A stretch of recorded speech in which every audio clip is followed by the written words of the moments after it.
gown and gown refers to a town and its relationship with the university that exists in that town. For a long time I wanted to do a discussion about the town of Mars Hill and the university at Mars Hill, or the University of Mars Hill University. Somebody said, if you go back and look at the history of Madison County, the first residents were really the Cherokee Indians. In about 1790, we know that white settlers came in this area in what is now Madison County. By 1850, 55, the middle of that decade, we know that there was a good number of people living in this little town, what we now call Mars Hill. At least there were 10 families we know. At the time, the place was called Pleasant Hill. Those families were mostly Baptist, and they got concerned when they realized that their children didn't have a school to go to. The closest school that they could go to was 25 miles one way, 25 miles pretty much the other way. And many of those young people went to the Yancey Academy over in Burnsville. Well, that was fun. Of course, it was far away, and we didn't have a superhighway in those days. At the same time, those good Baptist families in Pleasant Hill were a little bit concerned that there might be some proselytizing and that their children might be picking up some Methodist things they weren't too keen about. So in 1856, Mars Hill, what we now know as Mars Hill College, came into being. It was first called the French Broad Academy. And in 1859, it was chartered in North Carolina as Mars Hill College. And John, you know, John Hough knows where this came from. Acts 17:22. St. Paul was talking in Athens, Greece, on the Areopagus, which is Mars Hill. And so that's where the name Mars Hill comes from. In the early 1890s, 1893 to be exact, the town of Mars Hill was incorporated by the state and became then officially Mars Hills. But as the college began to grow, then the town grew up around it. Each was dependent upon the other, and that has essentially not changed, I suppose, even today. People say to me, well, tell me about Mars Hill. How high is it geographically? Well, about 2,300 feet average, I suppose. How many residents? Well, that varies. Probably somewhere between 2,000 to 2,200 maybe. I want to introduce you today to a very distinguished panel that represent the town and the gown. I want to start off. Darhyl Boone is the town manager of Mars Hill. Darryl, how long have you been town manager? 37 years. Came in 81. 81, yeah. 37 years. You probably know where all the bodies are buried, don't you? Most of them. Most of them. Next Darryl is John L. Chandler. And we all know John for many things, but John is mayor of Mars Hill and has been since 2003. John, I checked it out. I think, if I'm right, you may be the third in longevity. You are now 15 years as mayor. I think Ralph Lee was 20, and maybe after him who was in there, Bill Powell, maybe about 19 or so. So you're on the way, and I have a feeling you'll surpass both of them before. So keep that in mind. And then Tim Metcalf. I always tell Tim when I go, Tim knows us all in a way that's not really into our professions. We go in his barber shop, and he sees us all as just everyday people who come in to get a haircut. Tim, I have to tell you, when I was thinking about this interview, I called down to Madison County, the county offices, and I said, tell me what's the longest, that sounds odd to me, longest running business in the same family management in the county. Well, they were shocked by that question. They didn't have an answer. The lady I talked to says, I don't have any idea. She says, we don't have business licenses and there's no way to check that. She says, let me think about that and I'll call you back. Well, she did. She called me back a little bit later and she says, well, we think that in Hot Springs, it may be Gentry Hardware.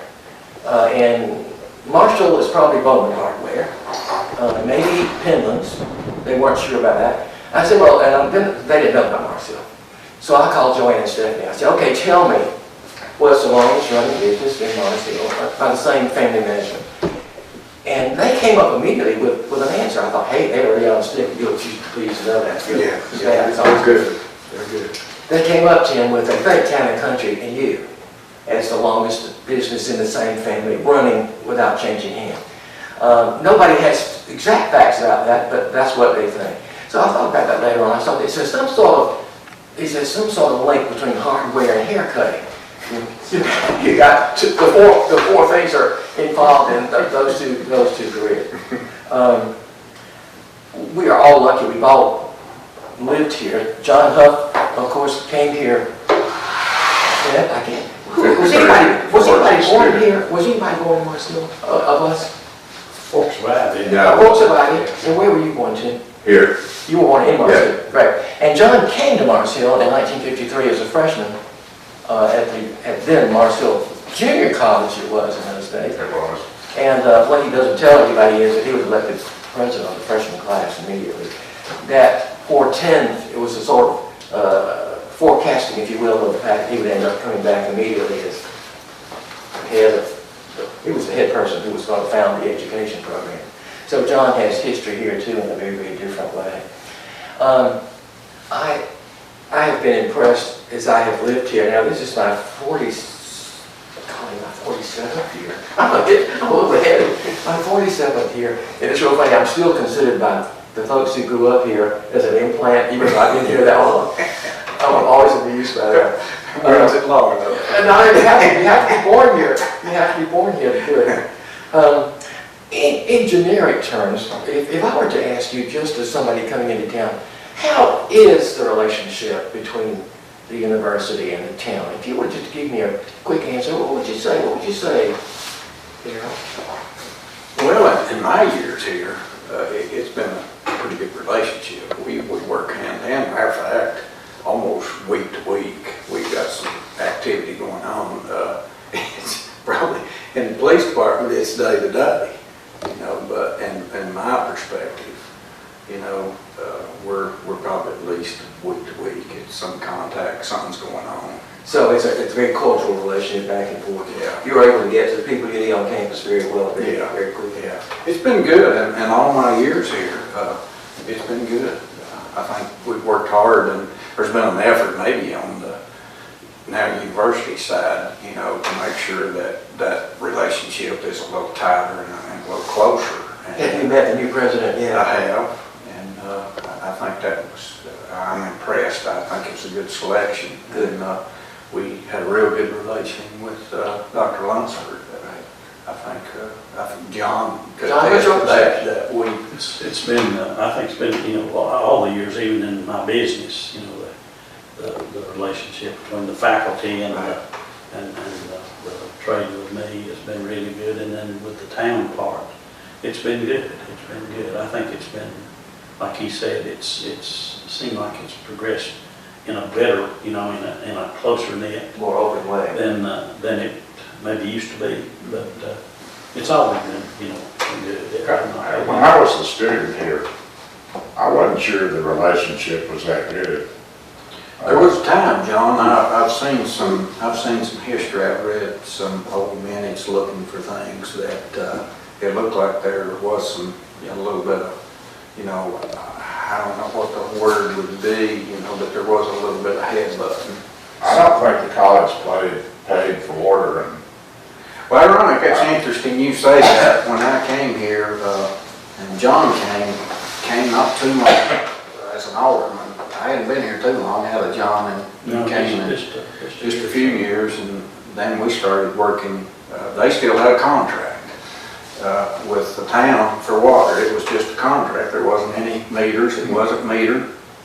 And we started talking about, gosh, you know, that's really not fair to us, and because that way you can't measure the amount of water. And so we started working on metering, and we did. We metered the entire campus. And I know there's people in the community then that said, how can they water that down there, and they're telling us Yeah. Oh, yeah. Conserve water. Yeah, Yeah. it made it hard. That It's, was, it there was made a it real friction tough. there. Was it, who do you think solved it? Who was the person who probably was able to pull it together and solve it? Was it the town?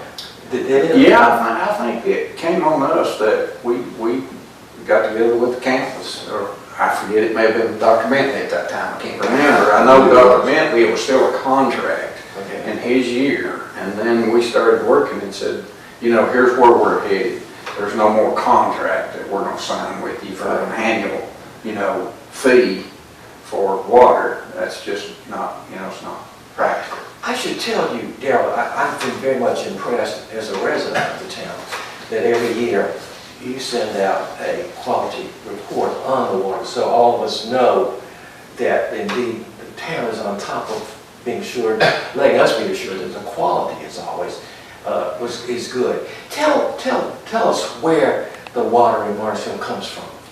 Well, it comes from the community of Faust. You know, actually it's up the Laurel area. There's a road that is Watershed Road, actually, is the name of that road. And our property, the town owns about 945 acres.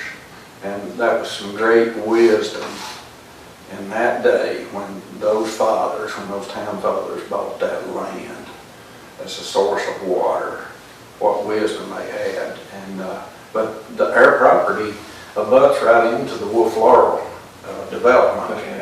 And even in on some of the Yancey side, there's a portion there that's not Wolf Laurel. There's a owner, a single owner, he owns probably about a 125-acre farm that abuts up to us. And so that's where it's at. Actually, some of the history that a lot of people wouldn't know was that when Wolf Laurel back in the early 60s, when Ball Mountain Development, what it was then, when Ball Mountain Development was actually, you know, proposing to develop, they came to the town. I know this just from some records that I've dug out and seen, that for them to make the ski slope and golf course as it is, it took a right-of-way from the town. And the town had issued a substantial right-of-way to them, and they gave them a 99-year, I believe it was, John, a 99-year right-of-way, you know, on the ski slope. But they couldn't build a ski slope and couldn't have done an 18-hole golf course either. Okay. So that's how that came about, and it was a good decision. I mean, we surveyed that property. I forget the year that it took us a few years to set aside enough money to pay for that survey, didn't it, John? And so, we wanted a good survey, so we contacted McMahon Associates, which we felt like was one of the best surveyors in West North Carolina. And they surveyed our land, and we'd always heard, you know, anywhere around 1,000 acres, you know, and so it's 945. So the town is assured in the future of having not only a ready source, but a reliable source. A few years ago, when we had a drought, everybody was very much concerned. Did I read somewhere that the town had worked out a deal to get, as a backup source, some water from the Ivy River? Is that true? It is. Yeah, we made a line that connected, and we have that option if we need it. That 2007 was the worst drought that we've ever known of. There goes frightening. Yeah. Think about it. I remember businesses couldn't, you know, restricted. I was thinking it's like past the car wash every day. They depend on water. You know, this is a bad time. Yeah. So the town does have a backup plan for water if the other system is. Yeah, we've got backup. We're actually looking at additional backup. We're actually looking at doing a well as another backup source. And if that's successful, that could not only be a backup, it actually even be a supply source that we'll look at on our property. Is the tank at the end of North Main Street, is that a holding tank of water, or what is that? Yes, the two tanks. Yes, right. Yes, yeah, that's two tanks, and there's a 500,000 gallon and a 300,000, so there's 800,000 up on that hill. Ooh, that's a lot, that's a lot. Yeah. That's a lot. This is sort of just personal, but what, do you have any idea who bought that 900 plus acres? You know, I do, but the names, the names I can't remember. They didn't buy all that at one time. Carl Elder was involved at one time buying an additional piece of land in there. It ties in that 945, which was a good purchase. And we bought it from some Foxes back when it was originally purchased. But I don't know that I've seen anything on the minutes as to who that was. I could probably go back and find out. Were you at the town, managing the town at the point, the issue of fluoride in water came up? Rich Steen once mentioned to me that had been brought up at some point or other in the town, would be limited it down. Do you remember anything about that? I came here about that time that they were proposing the fluoride. Right.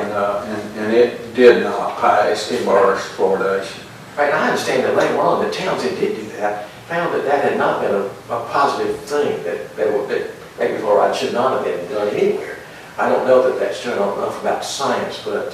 It's been so many years, I can Everybody remember. talks about it. I've heard that, you know, that they've now found that it may not have been. Right. Yeah. That's a very good thing to do. John, let me ask you, for all of us here, going to Chandler's Gulf, it was in the early days, and then BP, I'd go there, and we all went there because I had passed by there every day to go to school. I'd stop off and leave my car there, and I'd know when I got through in the day, it'd be sitting over on the side somewhere, and you would have done everything that you had to do to it, and I'd always feel comfortable with it. So the town got to know you and your dad, Phil, in a very personal way because you took care of us all. I can remember vividly sitting in a long line down Main Street with my car in 1973 when we had remember this? Had a gas shortage? I do. And you know, you had limited us to some small amount, which was reasonable. Ration. It was rationing, and I remember thinking, I would hate to be in John's situation because he knows everybody. And he has to be fair to everybody. How hard was that for you? It was really bad, that situation.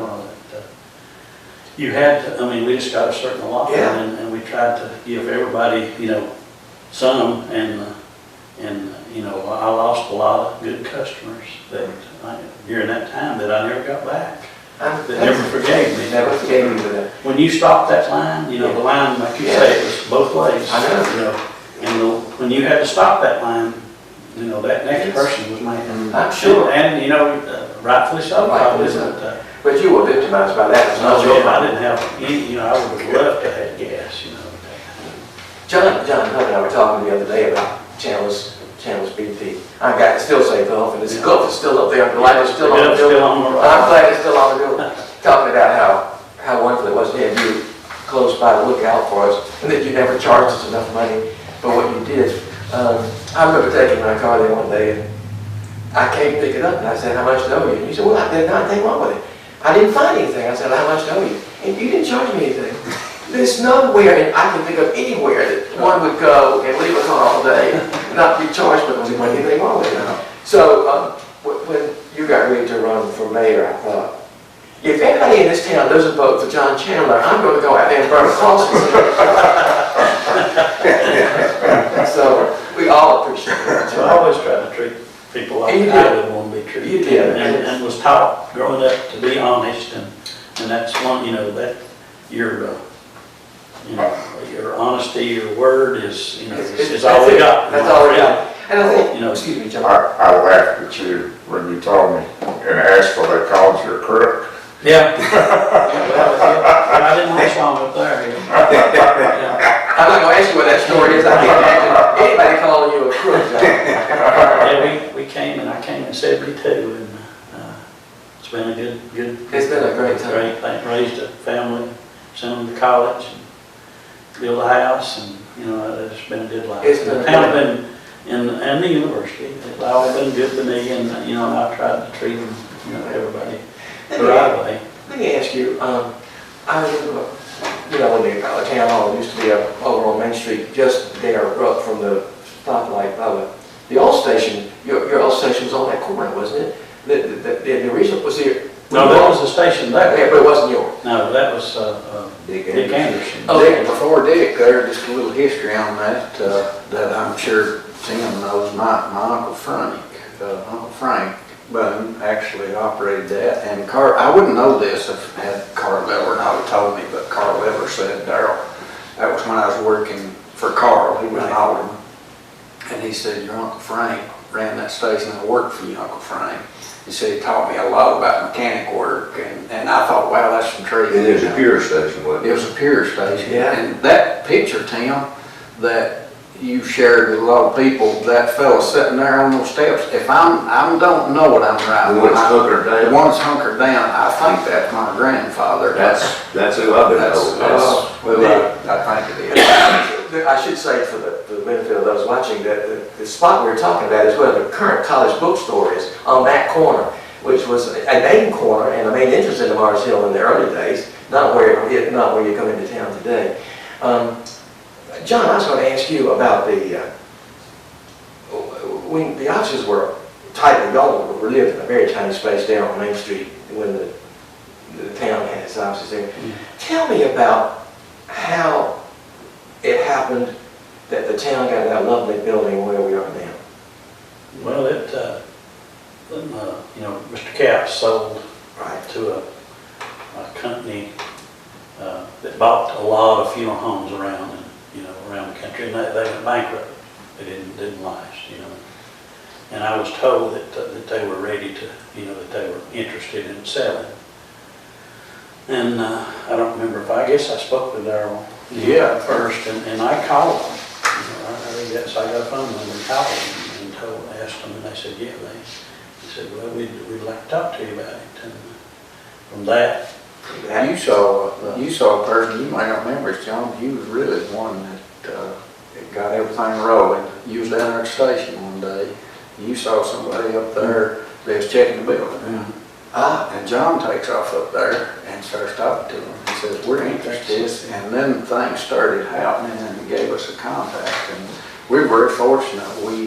They were in need of money, and we were in need of building, and we made them an offer, and they took our offer, and we think we got a good restaurant. It's an absolutely, Darryl's done a super job. it's a sensational place. Putting that How much did together. Darryl save by using town and all that?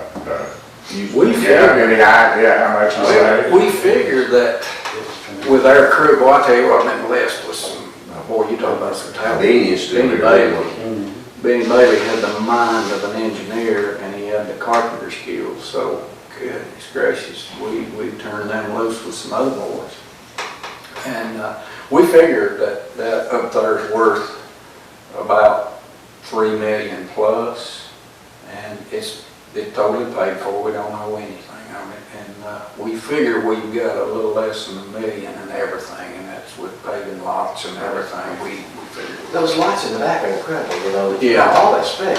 Plus, when you're inside, when you walk in that front door, you feel like somebody's home. This is a place that somebody looks out for, that's neat, clean, and I love what you've done with the Hall of Fame of the mayors. That's really nice down the hall, so we can go and see who was there and what years they were there. It's a lovely building, and it's a real credit to you guys that you saw the potential in it and got it before it got used for something else. Tim, you and I talked about your dad coming here. Was it 1959? 59. And it was a barbershop before he came here. Right. Who had owned it before? Do you know? He bought it from Earl Radford and John Maynard. Okay. So you weren't even born yet. No, I got here in 61. 61, right. So when I first came here, you were a little. I watched you grow up, Yeah. and golly, before it happened, I realized you were standing there beside your dad. You'd gone to school, gone down to talk about your training. You went down to Charlotte after you Went left. to Charlotte. And how long was that program? 1,526 hours. I love it. He said years, hours. 9 months and 2 weeks. 9 months and 2 weeks, and you couldn't wait to get back. Get out of Charlotte. Get out of Charlotte. One of the things, Tim, and I wanted to say right now while we're And I have to mention my first customer, who was? Perry Cook Burnett. Yeah, they lightweighted me that morning. I got back to work. Were you nervous? I had a little nervous, but Perry was always around town, and so I started clipping Perry's hair off. And I got done. Perry looked and he said, "Your dad always shampoos it." I laid him back, started scrubbing his head, and he said, "Your dad uses Ajax." So I didn't use Ajax, but I scrubbed it. So everybody saves their first dollar. How I about got done, Perry looked at me, he said, I guarantee I'll pay you daddy.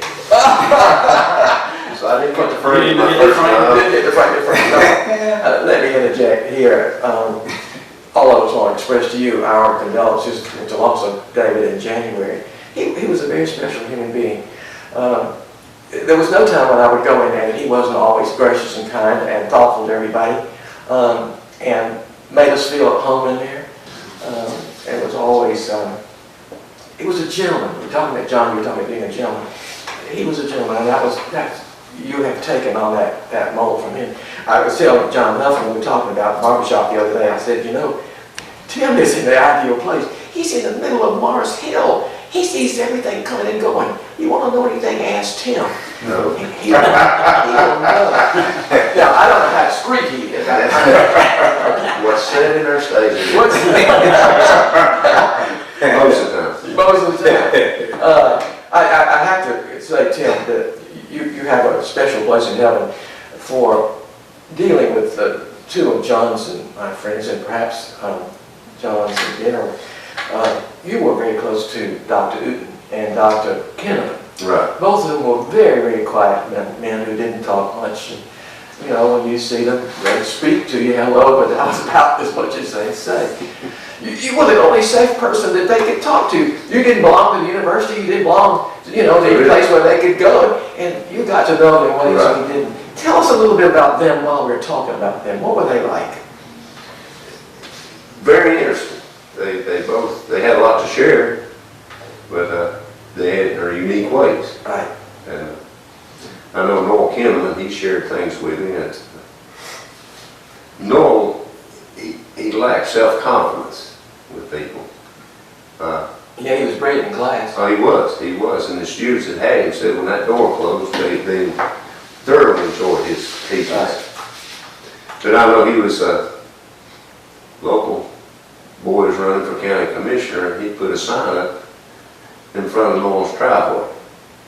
Well, Noel didn't know how to approach him about moving the sign. Noel didn't, so he called me. And Noel says, I don't require him to take the sign down if he would just scoot it over. It sounds like no. So I give Noel his phone number, and Noel contacted him, and he said, it's just, if I have an emergency, he said, they just don't see me. But Noel wouldn't touch his sign. Yeah. And Noel comes back and he says, you know, he's a real nice man. So you were able to help him to go Right. through a very difficult situation. Tell me about Dr. Uten. What was he like? Dr. Uten, he super quiet. And you always ask Dr. Uten, hey, what's your haircut? He'd say, moderate on the sides and a little off the top. So Dr. Uten took a sabbatical one year. And I thought, well, he'll talk about that. So I said, Dr. Uten, I understand you've taken some time off and studied. And his response was, yes, I went abroad. That was it.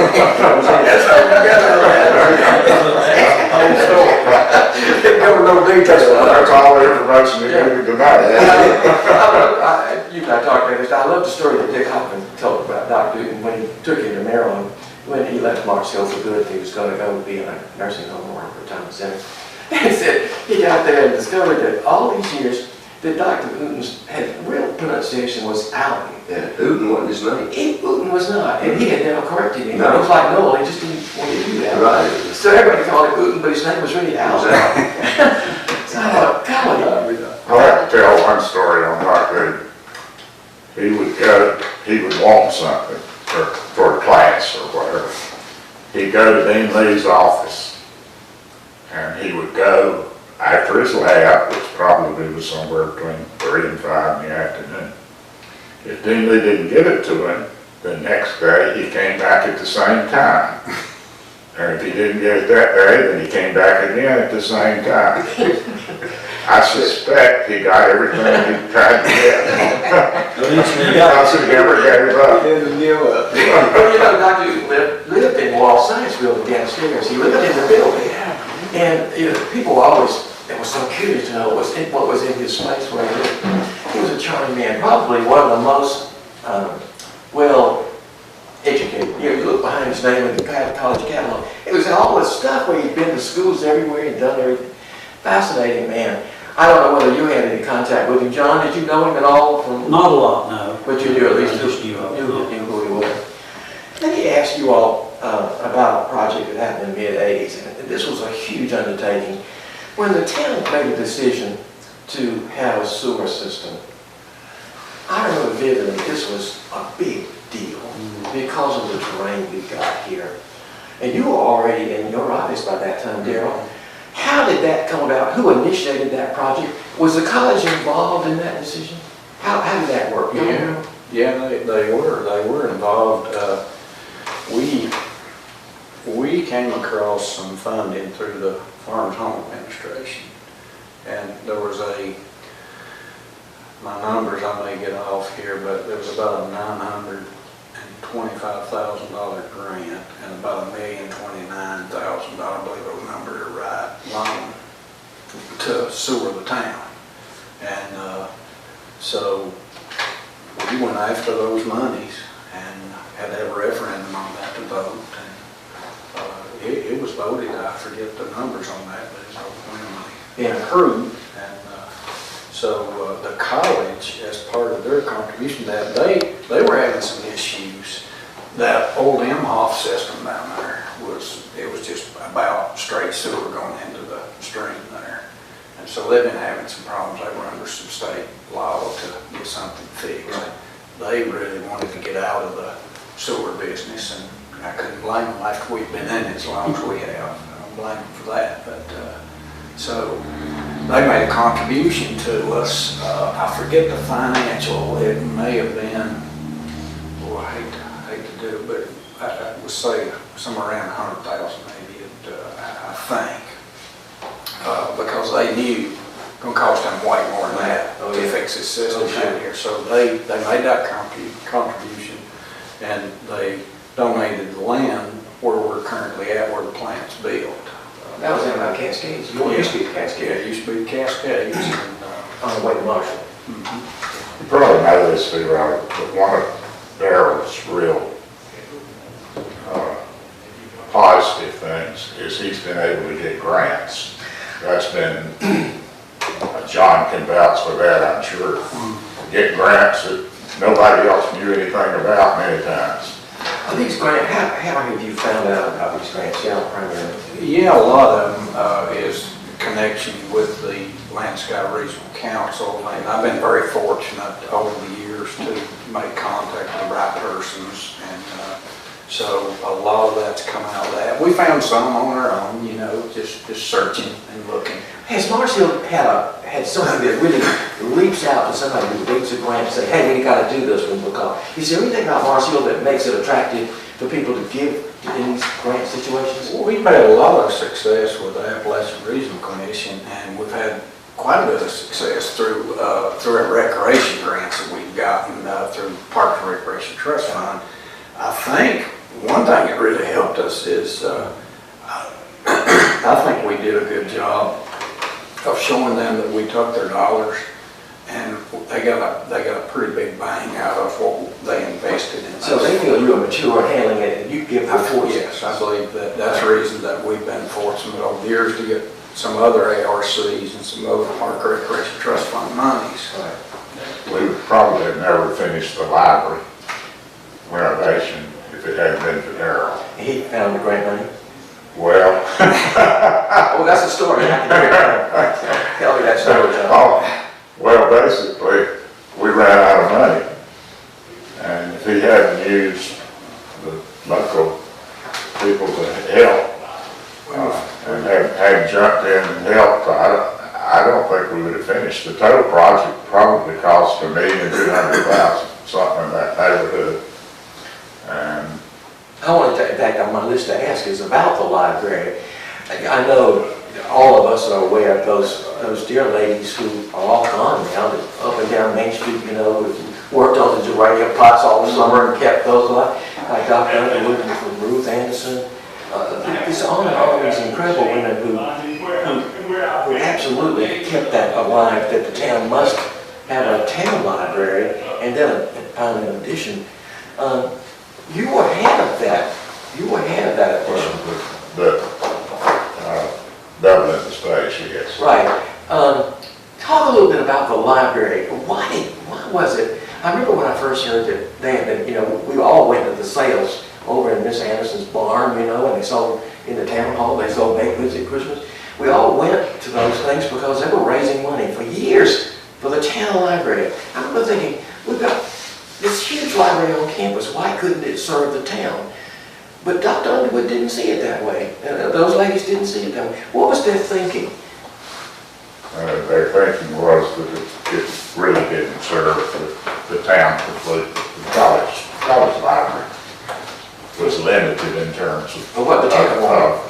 Overall interest. Okay. Yeah. It didn't have popular interest in the way the town. And I was, as everybody here was, impressed with how Dr. Underwood and Ruth Anderson, and if you talk about Dr. Underwood, you have to mention Ruth Anderson. Right.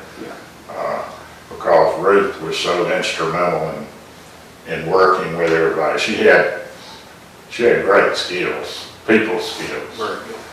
And no offense, but sometimes Dr. Underwood was a little rough with the way she dealt with people, and Ruth was able to always negotiate that. And they did a fantastic job in terms of getting the library started. One of the interesting things was when Dr. Underwood opened the library, she said, we'll never fill these yet. Yes. Oh, really? Oh, my. But, of course, we needed to expand a good while before we expanded. The library was growing out of the books and everything else were starting to accumulate. And I'll be honest with you, I didn't think we'd ever raise all the money that was necessary. And the original quote to me was $500,000, but that's what it was going to take to do the library. Connie Becker eventually gave us $600,000, so she gave easily half the amount. But all those, the things Dr. Underwood did, she did grants too. There were grants involved, but you're back. Somebody told them that they'd never raised the money. You remember when they were doing the dinners and all Oh, yeah, that? Somebody told them they never raised it. Of course, that spurred them on, to say the least. It's a lovely building. I enjoy going in there a lot. At no time when I go in there, there's not somebody in there working, either at the computers, children down the children's part, or somebody looking at the book sale. They've got the books they sell for very cheap money. It's like the town hall, Johnny. It's a modest addition to the town. Mm-hmm. It's something that the town, I think, could be proud of, independent of the college. And it's nice. It's nice they saw that. It's not nice that they realized that the college should not be responsible for that. Very much used. Very much used, and very much admired, I think. The children's programs are. Yes, and now they have children's storytelling. Story time, yeah, my granddaughter loves. So, yeah, great. Well, it's a success, John. You should be very proud of that. One of the funny things that Darryl, I said, we probably doubled the number of people coming to the library since this has been finished. Darryl says, yeah, I know, I've spent that much on toilet paper.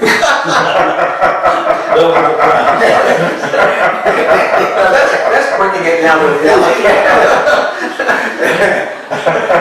Oh, I forgot that. That's funny. Let me ask y'all, all of us were involved in another issue. When the college or university got ready to build a building, which is now Day Hall, over here behind us, next door across the street. I remember Dr. Lunsford, the president, had in his office one day a meeting of, John, you were there, I think, Darryl, you were there. I don't know whether, John, you were there. I remember going, he invited people from every constituency he could think of to talk about that building. I was fascinated in that room as people talked about it, because I was interested, oddly enough, I was on the town side of that argument. As much as I loved the college, the university, I was much concerned that that big building, to take up a whole city block, was not necessarily a good idea. How did you all process that, John? You know, from the town's viewpoint, because I know that was a big deal for you. Yeah, that, you know, a first opinion and first, you know, thoughts of it was exactly like you know, it's going to be a big, humongous thing and, you know, taking up all this, you know. When you lose a parking lot, And, you know, here's the little town, and here's, you know, but I, you know, was greatly impressed and surprised at how that building fits in. do you feel good about it? Oh, yes, I did. I wasn't to start with, and I was like you, I had some reservations. You watched it every day being built. Were you apprehensive too? It fits in, you know, It does fit in. yes, it does. And then one of the things that happened is that after, probably at either the meeting you're talking about, but Dan is going to build a building taller.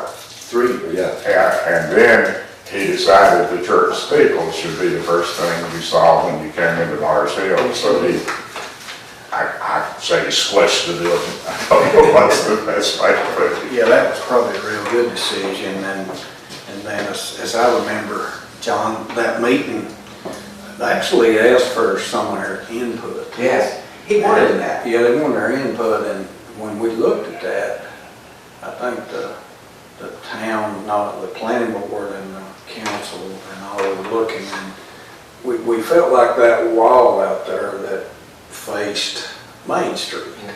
At that time, they had no windows or anything in it, and boy, it just really turned away. And that was one suggestion that we brought back to them and said, you know, if we could do something here where that looked with some windows and such forth, that we think it would really make a difference in how downtown looks. And you look at that today, and it doesn't deter from at all. Matter of fact, it's very attractive. And what our thought was, it can set the, and I think it will. I think it'll set the tone for what little bit of room we got to develop in the future. But What were the clients saying to you, Tim, about it? Because you actually were every day dealing with people sitting and talking. Big thing was the inconvenience during the construction. You know, the streets being blocked, or parking was tied up even with the workers and different things. that's tough. And I think the town officials prevented it from being one-way traffic around through there, which, That was tough, that it was, you know, to be one way only. Right. and I think that was a smart move on the town to keep it, traffic flowing both ways. And People really complained about it to me a lot there for a while. Everything from that blue board. That was terrible. Green board. And then they they were were taking everything on that board except what was going to be in the building. Yeah. So I got to ask that question every day. Yeah, you. I remember, I greeted every Sunday next to That's that. right, yeah. Every Sunday at Sunday school. I would get at least one complaint every Sunday, most of the time several. And I told Sue Robert this the other day, what was so funny, the Sunday after everything was completed and it was, they said, it's not as bad as I thought it was going to be. I think that's everybody. That's what it was, everybody, even my family was complaining, I think it's so big. I said, wait a minute, I said, and they did to me one day and caught me in a bad mood, I guess. And they actually go to church over there, and I looked at them and I said, it's nowhere near as big as your church. And they just, wait. And then it started, you know, registering to them, it's right. It's One of the things that I was telling you all got to know John Legends, the architect who designed it. I told him when it was all, like I shared your opinion totally, I was concerned it was going to be a big disaster. Not because I didn't trust John, but I just felt it was going to take over the block. But he was very clever. I approached him from north end, like you, John. We come down Main Street in that direction. And when I'm coming that way, the way that building looks from the back, that could be the front. It's not a bad looking from the side, from the other side. Yeah. So, you know, the fact that the parking is in there, I don't think we lost that much parking, did we? Not much at all, just maybe a space. I believe it would be one space. I was amazed when I realized how much was back in there. I didn't realize it would be nearly that much. So that was a big deal. I can tell you what time they took for H when they were building, because I beep, beep, 9:45, they had a 10-minute break, they had 30-minute lunch. Every time those lifts were off the ground, those beepers were going off. Okay. Now, that's why you're at this interview. You know these things that happen in Mars Hill. I'm sure I heard it that in my sleep. as much as you know. Yeah, run you crazy. You're right in as much. Yeah. I have to bring up a sore subject. Well, it's not sore, but it did cause some concern.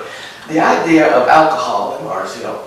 You know, the charter of the universities, college said, you know, you couldn't sell booze anywhere with a certain radius around the college. And I remember when our friends came here, and John, you know this too, college students were hauling down the road every night down to Peabody's, which is on the line down there, you know, Buncombe County.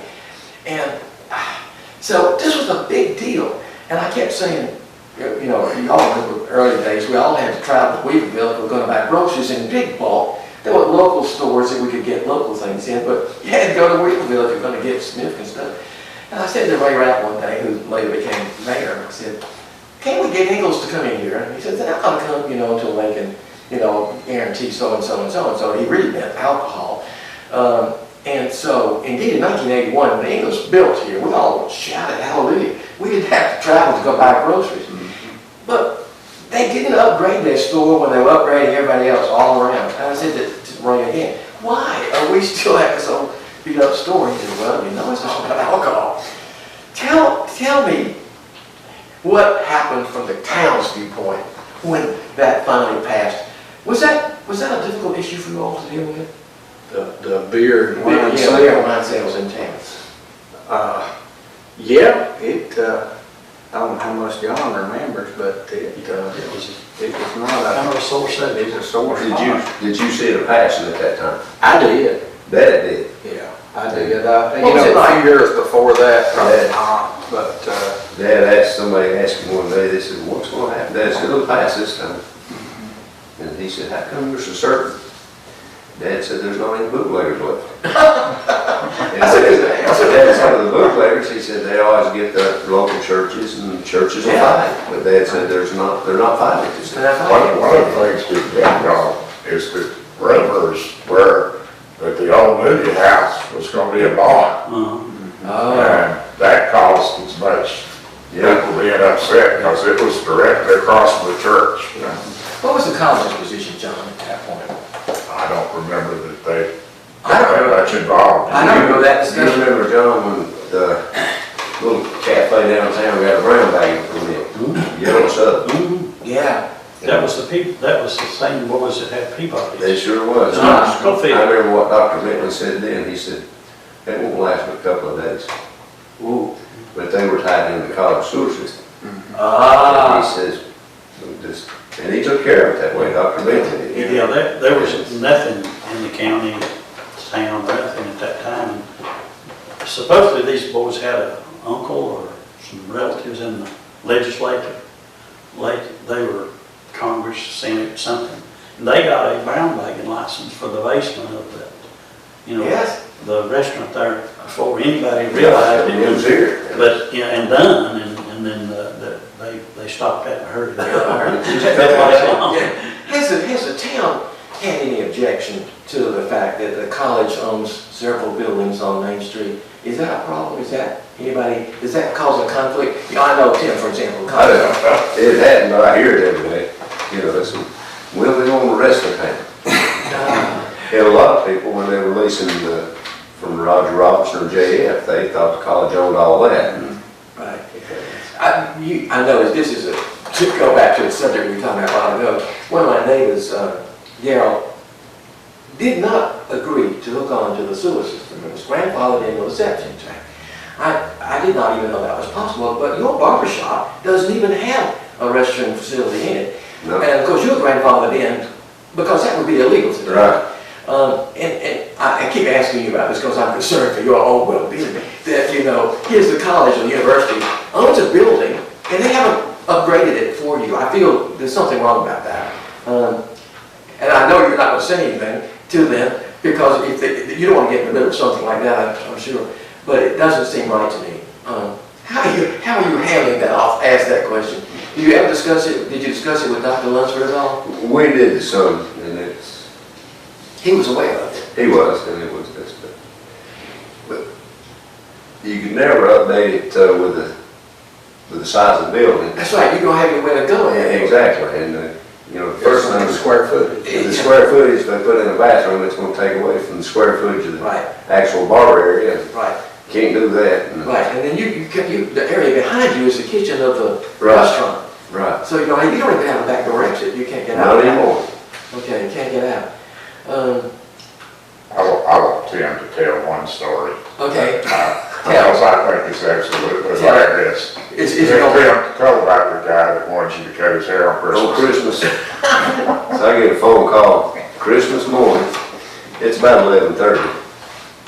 And he asked me, he said, told me who he was, wished me Merry Christmas. He said, "You gonna be in the shop today?" I said, "No, sir." I said, It's Christmas." He said, "Well, I realize it's Christmas. I thought you might come in the afternoon."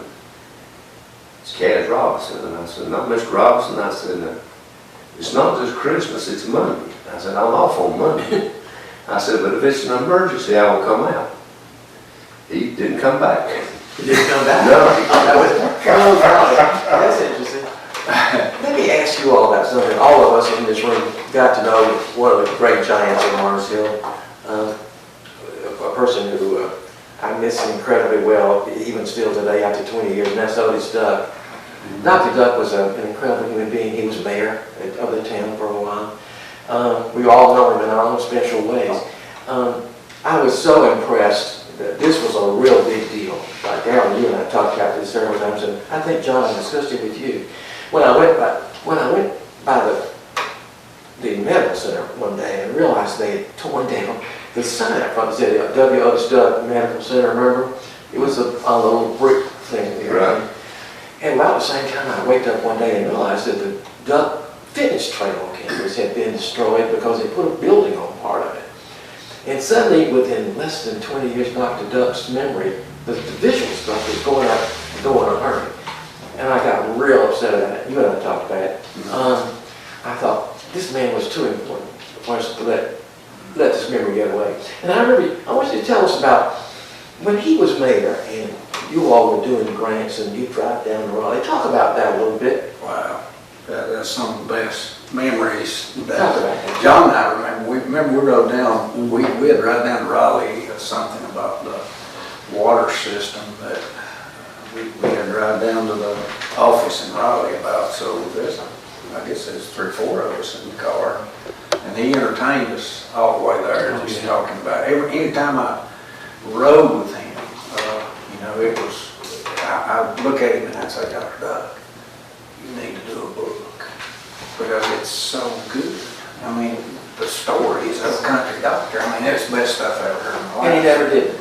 He never did a book, and what a genius mind, and what wit. Right. Quick wit. I mean, and he was comfortable, and then he said, "John, remember when he took us to the legislative building?" Everybody knew him. Started walking down those hallways, and I kid you not, it was one person after another, and then Dr. Duck, I mean, what a great man. My goodness, he'd go around, if we went to a meeting somewhere, he'd introduce us, somebody that needed to introduce me or whatever. He said, "Now here, I'm the mayor of Mars Hill, this is the manager," and he said, "There ain't many mayors can say they've delivered the manager." And so he got a kick out of that, you know, he delivered me. He delivered you. Yeah. That's very funny. That's a great story. He delivers barber.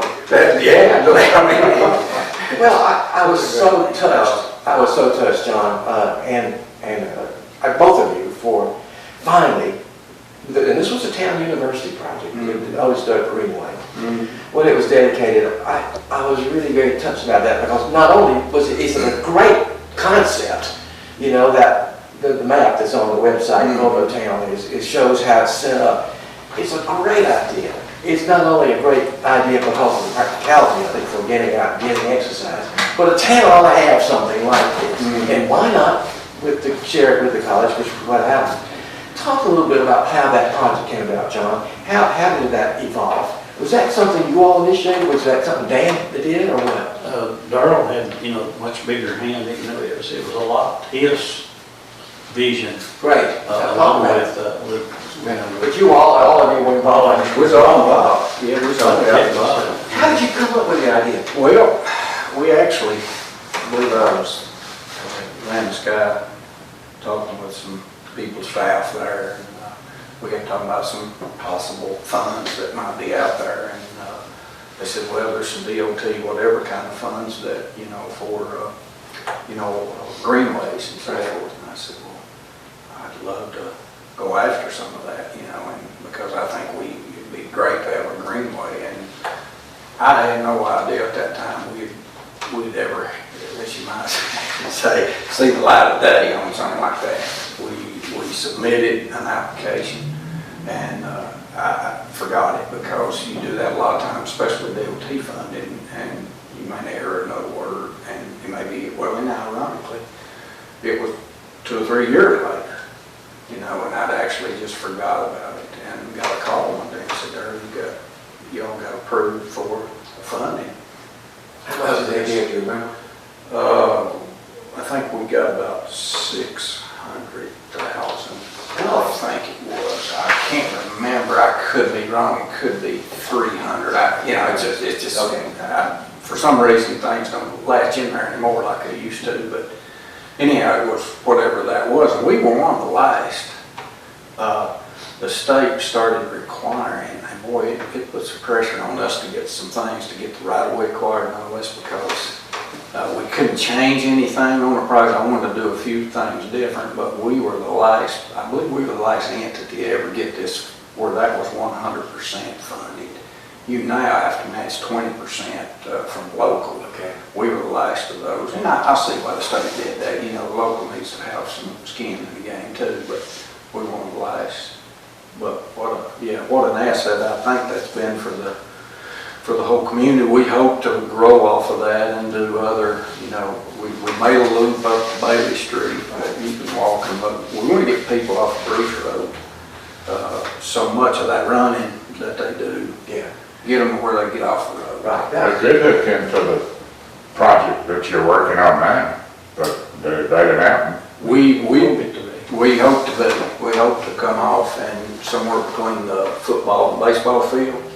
We hope we got right away from the university, if this does happen, to go between right behind the backstop in that area and head toward Bailey Mountain if we ever get funded. What is your project for the Bailey Mountain? What are you thinking? The council, we worked on that a long time. We kept thinking, you know, that could be a pretty good destination. The university, if you think about it, this second university is about the only destination Mars Hill really has for people to really be a draw here. And we kept thinking, you know, that Bailey Mountain, that if that could be preserved and not developed, and because as beautiful as that land is, boy, a developer snatch it up in a heartbeat. And So you're working with the Hoffman Foundation on that? we did, and Lee Hoffman worked on that very hard. And what we've got now is we'll close the purchase of that here in probably just a few weeks. And we've got funded through 2 different agencies, that Clean Water Management Trust Fund, and I talked earlier about the Park and Recreation Trust Fund. We got a grant through them about $250,000. Anyhow, we've got about all of those funds, and then Lee and a group have gotten local funds that are going to match the biggest part of this. So we're going to, in essence, have that. We hope to turn that into, we're regulated because of the grant agencies that funded some of this. That's what we can do with it. But I've always thought if you've got an interstate this close, and you've got some of the views over there that you're going to have with that you can have hiking trails and all back into those mountains and those peaks. The Hoffman people are going to donate approximately 200 acres of that piece they have up there to the town when this all happens. And you'll have about a 300-acre open recreation area that you can talk about some views up there on those ridges. So I think it'll be a draw to people. I mean, people are drawn to the DuPont Forest and some of these areas, and I think this could be as big a Well, the attraction. part they have right now is Not inaccessible. It's- This is the only word I can think of. And if you're able to do this, then it's going to make everything very accessible. Yeah, you can assess, well, in 5 minutes off an interstate, you'd be sitting there in the parking lot, ready to take off hiking. And so, yeah, it's that, you're right, that 200 acres sitting there that really, you could access it, but it's so hard, you're not going to. This will make a cost. I have a strong feeling that not many people access it because of that problem. And I think if you can get this, then it'll open up the whole. Yeah. And it, right in the mountain, it's a part of the culture. Wow. It's just like the church steeple, you expect to see it. There it is. Yeah. Well, that was one of the backdrops of our town seal. When Yeah. we developed the town seal, you know, you'll see Bailey Mountain on the back because it's such a big. Every time I pass through Weaverville, and look up and see that mountain that has all those houses on it, I said, oh my goodness, they stayed in Bailey Mountain, we don't have that. Could have been there, yeah. Could have been there, could have been there. Yeah. You mentioned something, which is very much on my mind. What draws people here, one thing that brings people to town, of course, is a basketball, unless for a music festival, I recall. That's a big deal for people in music, I know. And they've been doing this, gosh, nearly 50 years now. And wasn't Ed Howard indeed a part of that? What do you all know about his part of that? Was he responsible for it originally totally, or was he a He part done of it? it on his own. That was his own. Pretty much sure. He worked hard on that. Done the promoting and. Yeah. Well, he went to the Sun and then got the Citadine Club Yeah. involved. Right. And that was, eventually though, it would have probably fallen on its face if the college hadn't Yes. gotten involved. Yes. But Ed had done all kinds of Yeah. things, and he was super anxious to have something named for Mr. Lunsford. Right. That was the big deal. Yeah, I remember when he came to the Citadine Club, I didn't know even what he was talking about at the time, but he really worked hard at it. And then the college took it over, and that's the only way it would have survived. It was logical though, because that Mr. Lunsford was born on campus here, and that was logical that the college named that over his name. That was has been a huge draw. The Heritage Festival, we've done in the fall, is a big deal. John and I talked about the other day, we're talking about, what is it about Mars Hill that what brings people here? And this is a very same topic. We were talking though primarily about what the university brings here. Of course, the athletic programs are always going to be bringing people in for games and so forth. The music department for years and years has been a stellar program, bringing people for programs over and more touring. SART came along 40 some odd years ago, and a lot of people come here because of that.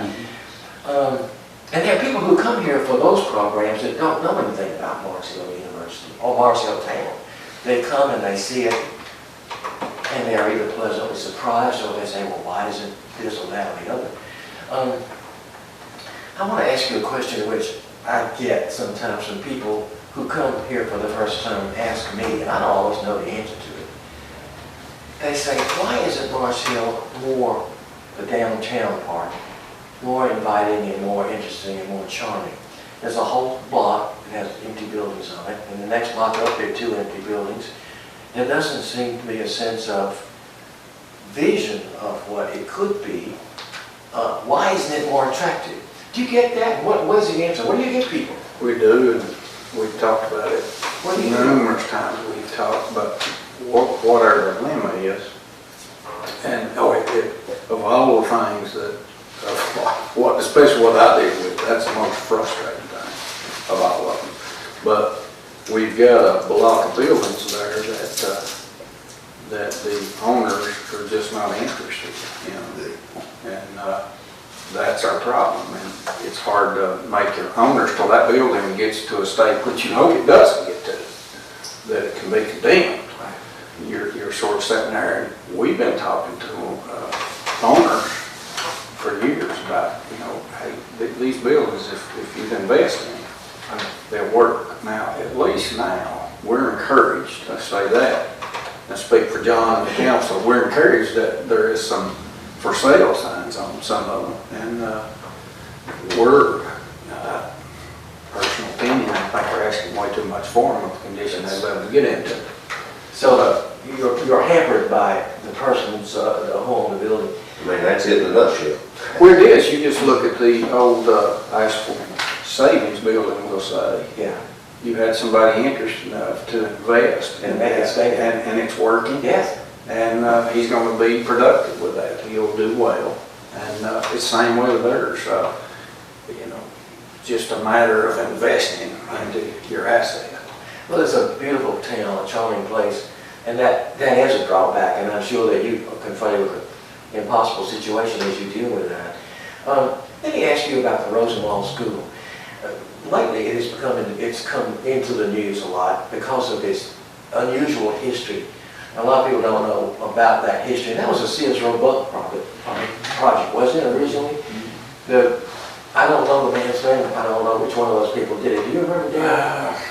It'll come to me maybe. Saw the need for schools for black people. And so Mars Hill has a Rosenwald. Is the town involved in that project at all? In seeing that it's preserved? We have been. You know, the Whites has been working at it. Willa and David White have been working at it very eagerly. And there's a volunteer group that they've got that's working on that a lot. We've had some involvement in it with providing equipment. I brought some manpower out there with equipment to do certain things, and we've done different things. We've hauled off debris, you know, and just, so that's our involvement. We feel like we've been. Have you been involved in the grants at all? I haven't, no. They just got a $50,000 Yeah, they got grant. 50,000. I wondered if y'all were involved in it. We have. That could be for the town eventually, an enormous attractive, like in rural heritage, for example. People coming, because those just don't exist anymore, those schools don't exist anymore. They've mostly all been torn down. Let me ask you a question, and this is asked sometimes by people who don't know the town. They say to me, what businesses are there? What manufacturing is there? When I came here, Microsoft was a big deal. Shadowline was a big deal. Tell me what has happened with regard to that kind of aspect of the town. I know you know what's the current stuff. We didn't feel micro switch over there for a few years, but when that thing closed, you know, when they moved to Mexico, Right. we started feeling it a few years later, and that's been tough. Is anybody using that property at all? There's his name comes up, it doesn't matter. But yeah, he's trying to make some things work over there, and we're in hopes that, you know, he's got a few little things operating out there. I'm not sure he can pull it off, but he's working hard at it to make. He's into solar panels, and that would be such a competitive market to try to get into. And what about Shadowline, the old Shadowline? Shadowline, you know, that's something that's sort of a hidden treasure that a lot of people don't know about. Those boys are in a very specialized field of work. What do they do? They have grinding wheels, and I don't know the product that well, but they've got grinding wheels, you know, that do all kinds. I just don't know enough about the product, because I've seen it and still don't know. I mean, it's amazing. But what they have got, it's so specialized that they're exporting into China and all these other countries. It's such a different. Such a special. That's what hidden. Nobody knows that story much. Just their product is unique, and it's, you know, There's a need. they sell it. Is a place like that good for the tax base in town? Yeah, very much. They're proposing to build another structure. When they first came here, the owner at that time said, you know, I'm going to grow fairly slow, and I'm not going to do what a lot of businesses grow so fast that they can't keep up with the growth. And boy, he stayed true to it, and he's gotten up to about 40 employees now. And he plans to build another company, and I don't know what he'll do with the existing building, but he's planning to build another and make a huge investment into this area. And I think he probably wants to have about 40, 50 employees at this one. Is the town doing anything at all to recruit businesses to come in? You know, yeah, we've worked on it. We've got a long-range plan that one of the aspects of that plan is, you know, to try to promote, you know, industrial growth. And And what you gotta do with a lot of that, you gotta work with the different agencies, the state agencies and such forth. It's a very hard game. Now, we're competing in that arena. We're competing with Buncombe, Henderson, that have an airport right there, so it's real competitive. We'd be very fortunate, you know, this company here. What we'd like to see, we've been working on for years. We've been working on in excess probably 15 years now, trying to get that piece of land certified as an industrial site. Where they are now? Where they are now, that we could have some other small companies maybe related to what they're doing. What do you have to do that? Well, there's a certain criteria that the state has for us. Okay. If you want to list, and what these developers look at is, they say, well, if that's certified already, that means it's got water, sewer, high-speed data, and it's got public gas and such forth. And now you've got all that. That's ready, it's all there. It's all there. We just don't have a label on it right now that says it's a certified site. There's some Indian artifacts that are buried on some of that. Okay. It's got to get resolved on that, and but it's got all of it. It's got everything ready. But what I've seen over the last several years is what a lot of companies are looking for is existing buildings, because there's been so many buildings that have shut down, like the micro switch and all, and they know they're sitting there and they're ready. They don't have to go through the process of having to build another building if that building is sufficient to meet their need. One area I've watched over the years is the town has a recreation park. When I first came here, the building up on Mountain View was a community center, and it became very shortly thereafter daycare. How does the daycare thing work? Is it leased out to somebody, or does the town run that? No, town. It belonged to, the Anderson family gave it The building? the building, as long as it was used for, you know, community service. Right. And there was a board of directors and it struggled for a long time. Right. You know, no money to keep it up. or Right. anything. And then the daycare came along and, you know, brought it back on its feet. And that saw it can only be used for community service, and that, you know. And they released it to the school board Okay. for years and years, and charged them a little bit of rent, and it eventually got to where, you know, we couldn't. It was hard to do. You know, there was a lot of things had to be done to the building, and no monies, and it got to where it was hard to get members to serve on the board. Eventually, we got with the county and the school board, and were able to negotiate to give it to them, or, you know, so, and it was to be kept up, you know. But if it ever goes back to, you know, to where it's not used for the community, according to the deeds and stuff, it reverts back to the old. They say that, somebody was telling me, I was trying to think who it was, that the renovation they just made upstairs, I'm sure you've seen it if you've ever been down there, is unbelievable. So good. That is the first Great. real thing they've done to really promote the preschool program that's out there. You know, the heating and air, you know, was constantly a problem. The water going downstairs flooding it, and the bathroom that they put down there was built up, you know, Yeah. on a pedestal where it, you know, so it would drain. And, you know, it was just constantly something, you know, trying to keep it up to code. And eventually they, you know, and I think they are doing, you know, now that they have it, it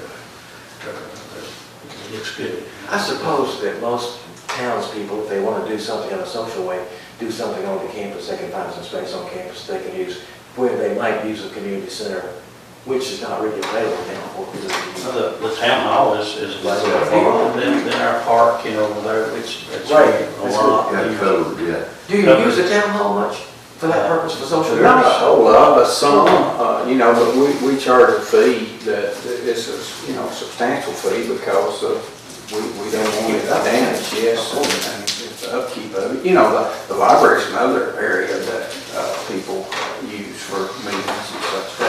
That community room is, well, we had to call it a reading room, or else we had to put more bathrooms in. So basically, regulations. But it is well used. Yeah. The covered area over at the park, you know, is used a lot for And the picnics, pool, of course. reunions, And and the then the pool, you know, parties, Right. and then a little playground, you know, that's a great facility over there. If you all had unlimited funds, what would you spend them on first for the town?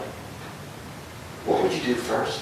If I had unlimited funds, probably infrastructure, water, sewer, if you had unlimited, you know. What would you do? Did they replace all this? Oh, yeah, I'd go in and start replacing all of those. We were fortunate enough again we found some grant monies and we replaced that water line from the watershed property into town. How many miles is that line long?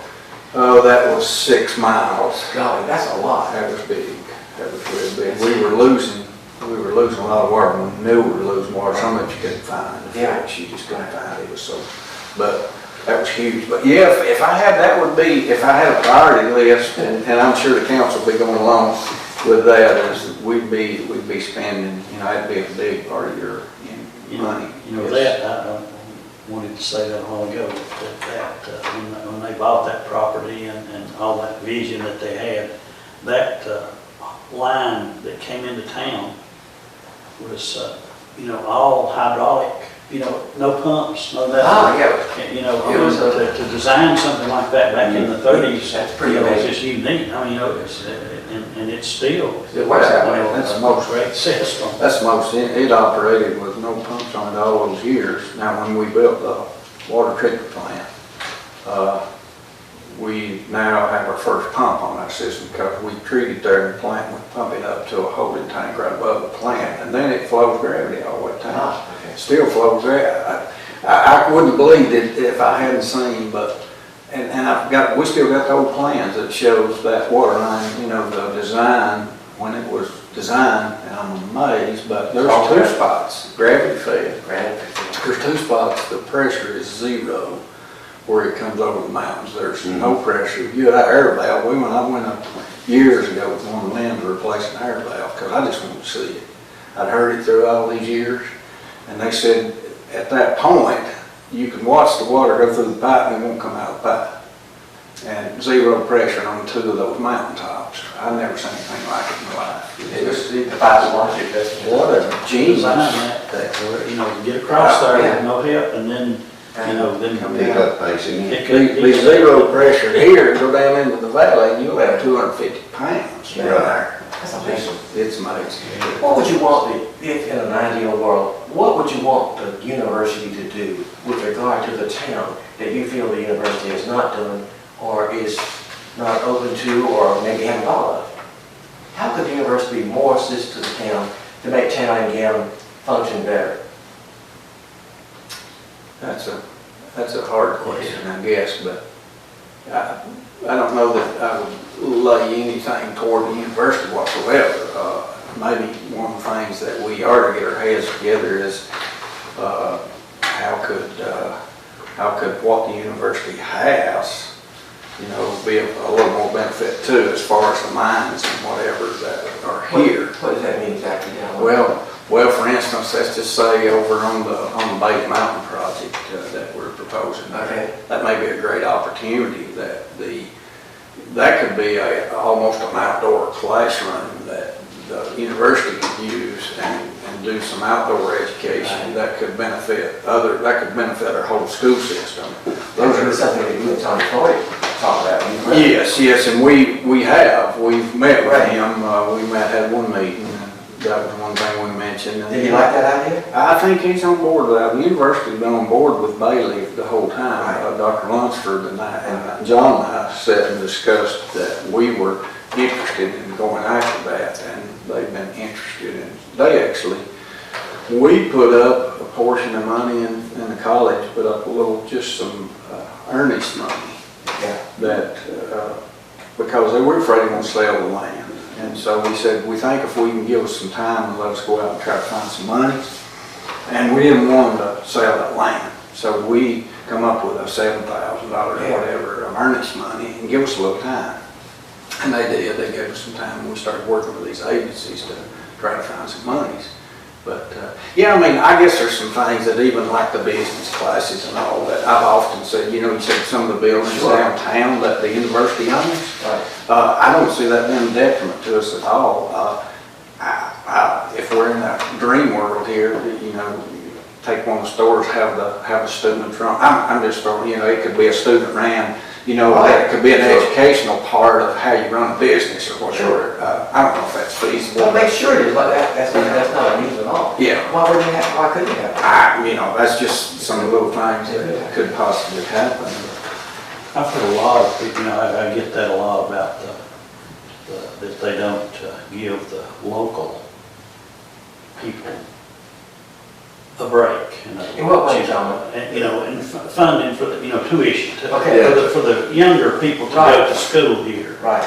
You know, it is expensive. It is expensive, of course it is. And you know, a lot of people, and I get it, like I say, a lot, that, you know, that they should give them a break, in other words, you know, get on some level, if you are local and, you know, not, you know, and either can't or, you know, or don't have the funds to go, give them a little bit of This is a great incentive, to be sure that the new president gets that. an incentive to further their education here, you know. Right. And you might be able to keep them local. Yeah. Well, you know, the Madison, you remember You know, his wife, which Yeah. is Madison, is What happened to that program, John? and when, of course, Dan, the tuition break really is for all of North Carolina, not just this area. But I agree with you, I'd like to see, That would be huge. my guess is the new president will at least be open to talking about it. You know, the MMY is a good, you know, It wasn't. a lot of organizations, To the manager. you know, support that, you know, French Bar Electric, you know, on that board. And we do each year, you know, is getting the local kids, you know, a little bit of help, you know. I think that's super important. I do too. Push it, John. You know, you're in a great position to do that. I'd say, you know, get him while he's fresh now. You know, get his attention while he's fresh. We're almost through. I wanted to ask you, all of you have invested your lives here. All of us have, really. We chose to be here. We're still here. And I don't think any of us had a desire to leave. One of the things we're all charged with, unfortunately, is a vision to protect this place for those who follow us. You know, John Hough has spent his whole life in education, thinking about how he's going to preserve a program and make it function, and make it viable, and make it fit the times, whatever those times are going to be in the future. What can all of us do? What can the town do? What is the vision of the town now to be sure that this place is preserved in its whatever's invaluable to all? How can we preserve that? Be sure it stays. What can we do? What's the vision? What's your vision? Well, I hope we've made some steps in that vision, and we've done some, you know, we've got a land development plan that we worked on for years. What's that mean? Well, how we'd like to see the area that we have control of, you know, developed, or what we're proposing to see it be, you know, you know, there'll be some sections of town we anticipated that we probably would have a little higher density of residential, you know, right. And there's other areas that we feel like would be suitable for ABC, you know, and so we spent a lot of time in planning board and council. It's been several years ago that we did a land development plan on that, and I think that's beneficial. And we have a long range plan that we did and updated back several years ago, and that's also got, you know, a vision of when that long range plan, we sent out surveys to everybody in town, and then we picked that 1 mile and we sent out, so ironically, we got a huge response on that as to where they'd like to see Mars Hill be in the next 20 years or whatever. What were the things that most people asked for? You know, they just said, what would you like it to be like? And it was, as our plan, that our long-range plan was based on a lot of that input, you know, is we would like to see some industrial growth, and we would like to see the downtown stay sort of quaint, and we would like to see the town probably not grow any more than twice the size that it currently is, you know, that don't get too big. We would like to see some growth and development down around the interstate and on that corridor. So those are some of the things we heard and took to heart, and then said, well, we lay our plan out here, our long-range plan, we'll try to go in that direction. You know, some of that was, that's where we got some of the idea too, I think, when we did that first long-range plan, and then part of that was people said, you know, we would like to have some areas to walk, and so that spurs the thought of a greenway and some things that, you know, make it more walker friendly and such forth. Do you have a pie in the sky, something that you just absolutely love to have? Anything? One of my pies in the sky for me, I guess, it was my biggest heartfelt was what I shared with you all ago, is I want to see downtown become real, and it wouldn't. I don't think it'll take but a few buildings to make it happen. Is what I want to see downtown go back to where we got people living in the uppers, we got businesses here. The opportunity's there. The opportunity's there. I think this fellow's going to be a proof of it over here, and I think it's there. It's just a matter. I sat one day, and I got an architect back years ago, intern at Princeton, I believe it was, and he came in and did some building and got the square footages and all on that. And I sat down in a few minutes and said, well, they got this amount of square footage, here's what you probably get of income from that, and saw the payback on that, and I said, good Lord. And that's when I started shoving these people, you know, come on. So if pie in the sky, I'd like to see a vibrant downtown. I'd like to see a vibrant downtown with these buildings all renovated, and that would be one of my goals. But I think the rest of this stuff, I think what I think you're going to see, I may not be around here to see this, but we're going to see more things happen. I've been here 37, but you're going to see more things happen in the next 15 years probably than I've seen in my 37. You're going to start seeing, because people like this style of living out here. We're already starting to see more people come here. We have such a demand right now for affordable housing. I'm talking about a working class fellow out here that's working day in, day out. He needs a house that he can afford, and I think we'll see that here. There's such a demand, and we've got a lady over here that looks like she's going to buy the Rock building, and she's going to turn that into affordable apartment units that the working class. It's just not government subsidized, and those are things we need. We got enough government subsidized, but we need those things there, and they're huge. So my pie in the sky is, you know, there again, and the Bay of the Mountain turn into be just an attraction for this entire county that people's going to come to see, and then that's going to help these restaurants and these other things. So there's a lot of pies. For me, there's a lot of pies in the sky, but They're there. You know, those two things, and then, you know, maybe some more businesses where, you know, yeah.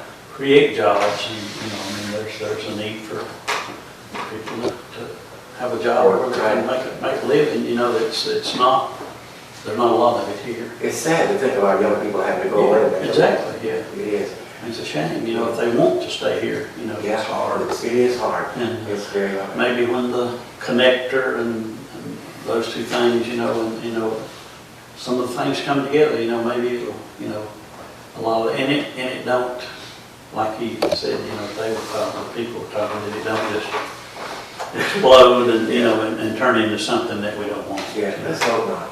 Let's hope not. We need to plan it, cause Weaverville's got out here.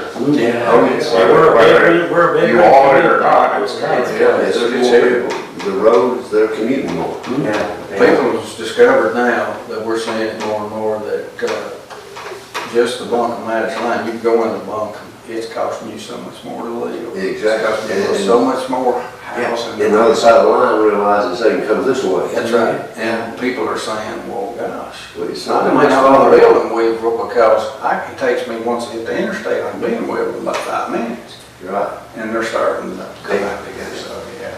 I can't thank all of you enough for taking time to do this. You know, we all love this place. We've been here and love it because we live here. The relationship between the university and the town, I think a lot of people just take it for granted that there's never any problem, that it always exists, coexists pretty well.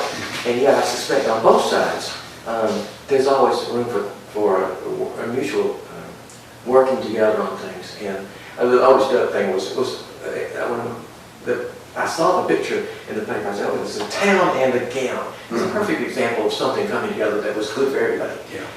And that's really a nice kind of a thing. So thank you all very much for doing this. I really appreciate it. And now we're immortalized on film. Thanks a lot.